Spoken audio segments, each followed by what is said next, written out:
Picture this. It's a Sunday morning. You wake up before your alarm. And for a second, just a second, before you're fully conscious, before your brain starts running through emails and deadlines and everything you forgot to do last week, you just feel good.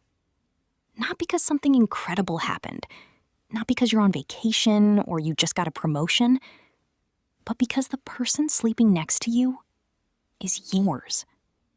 And you are theirs. And somewhere in your body, deeper than thought, you just know that. You make coffee, you bring her a cup.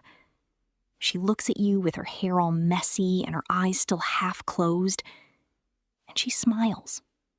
Not a big smile, just a real one. And she says, "Thank you," in that quiet voice that's just for you, and that's it. That's the whole moment. But here's the thing I want to ask you today. Have you ever actually had that? Not the idea of it. Not a version of it that looked right on the surface but always felt like it was one bad conversation away from falling apart. The real version. Because I think most people haven't. And I think that's the quiet tragedy that nobody's talking about. I want to tell you what it actually feels like to love someone the right way. From my side of it. Because I've been in the wrong ones. I've stayed too long in relationships that looked fine from the outside. I've cried in bathrooms at restaurants. I've checked my phone every 20 minutes waiting for a text back from someone who made me feel like I was always doing something wrong without ever telling me what it was. And then I found something different. And the difference was so stark, it almost scared me. When it's real, when it's genuinely deeply right, you notice things start to feel easy in a way that has nothing to do with there being no effort. You still work at it, but the work doesn't feel like survival. It feels like tending to something you love. Here's what I mean. When I'm with the right person, I want to tell him things. Not because I have to. Not because I'm managing the relationship and strategically sharing information. But because I'm genuinely excited to share my life with someone. I'll be driving home and I'll see something funny, and my first thought is, he'd love that. I'll have a hard day and I don't want to vent to my friends. I want to sit next to him on the couch and just say, "Today was a lot," and have him put his arm around me and not try to fix it. That feeling of being someone's first call, their first thought, their safe place, that's not small. That's actually everything. And here's what women who have that tell their friends. They don't complain about him. I know that sounds simple, but think about how rare that is. Most of us spend half our girl dinners workshopping what he meant by a text or figuring out why he's been a little distant this week. When it's right, there's nothing to workshop. You just say, "I'm really happy," and everyone can see it on your face. Now, here's where I want to be really honest with you. I spent years, and I mean years, confusing intensity for love. I thought that the butterflies, the anxiety, the constant wondering where I stood, I thought that was love. I thought if it didn't feel like a little bit of chaos, it wasn't real. That is one of the biggest lies we teach ourselves. I remember being in a relationship in my mid-20s where I was absolutely certain I was in love. He was exciting. Things were always charged. When it was good, it was like electricity. But when it was bad, and it was bad a lot, I felt completely hollowed out. And I kept choosing it because the highs were so high. What I didn't understand then is that what I was addicted to wasn't him. It was the relief of him coming back after he pulled away. The dopamine hit of finally getting attention from someone who made me work for it. That's not love. That's a cycle. And it is exhausting in ways you don't even notice until you're out of it. Real love, the kind worth choosing, it doesn't feel like electricity. It feels like warmth. Consistent, reliable, honest warmth. And at first, if you've been in the other kind for a long time, that warmth can almost feel boring because it's not giving your nervous system the same hit. But then, one day you realize you haven't been anxious in months. You haven't decoded a single text message. You haven't had that sick feeling in your stomach where you're not sure where you stand. And that's not boring. That's peace. And peace, it turns out, is the most romantic thing in the world.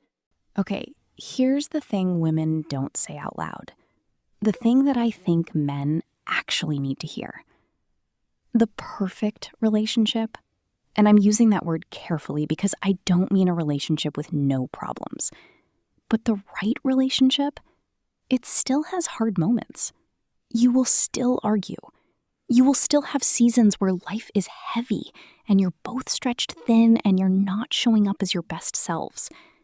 There will be a Tuesday in February, 3 years in, where you're both tired and irritable and you snap at each other over something completely stupid. But here's what's different. You repair it. You come back.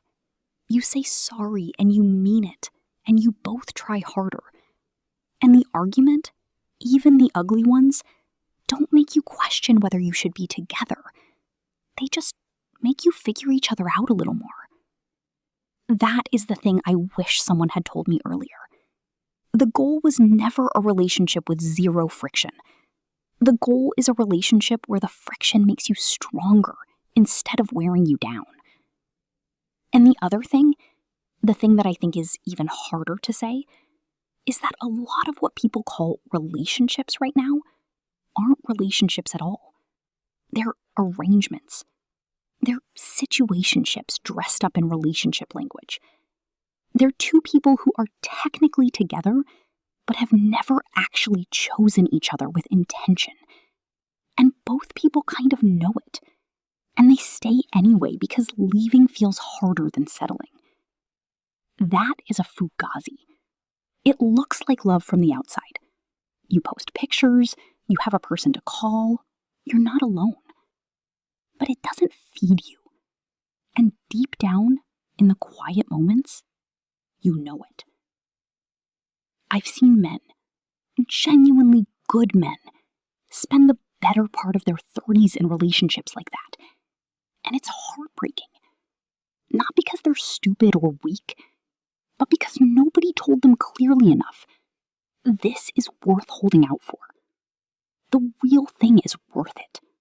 So, what does this mean for you, right now, wherever you are?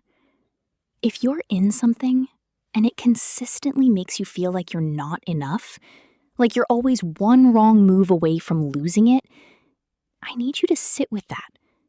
Not because I'm telling you to leave, but because that feeling is data.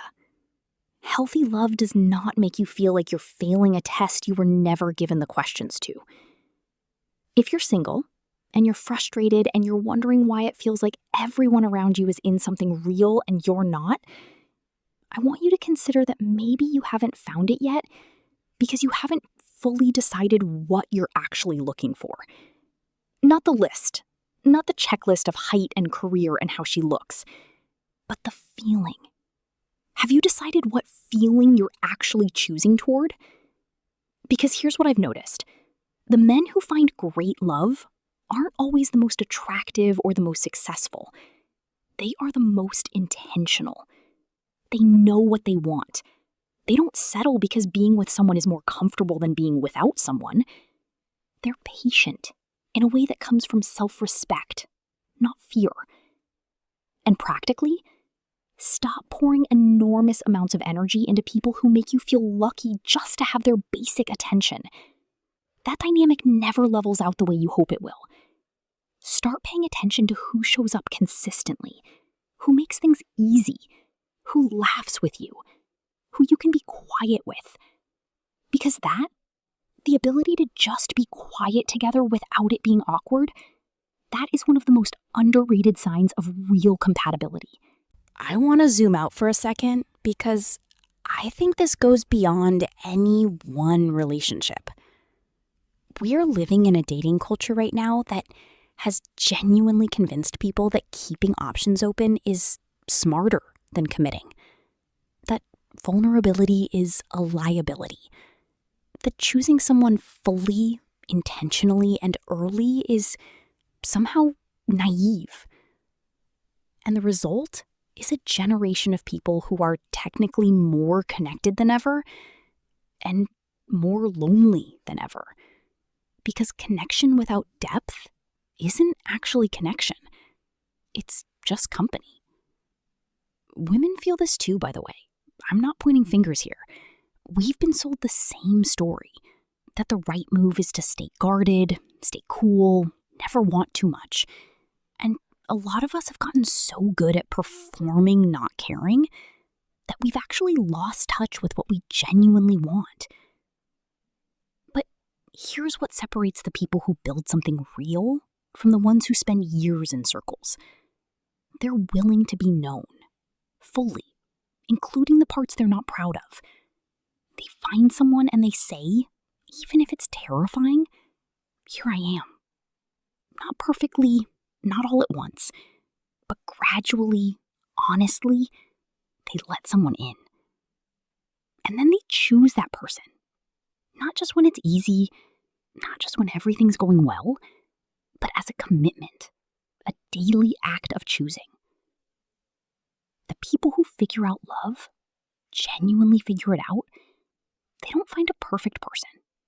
They find a real person, and they choose them with their whole chest. And that person chooses them back. And together, they build something that's bigger than either of them alone. That is available to you. I genuinely believe that. Here's what I want to leave you with. You might make 100 decisions in your life that matter. Your career, where you live, how you spend your time. But who you build your life with, that might be the most consequential choice you ever make. It will shape everything.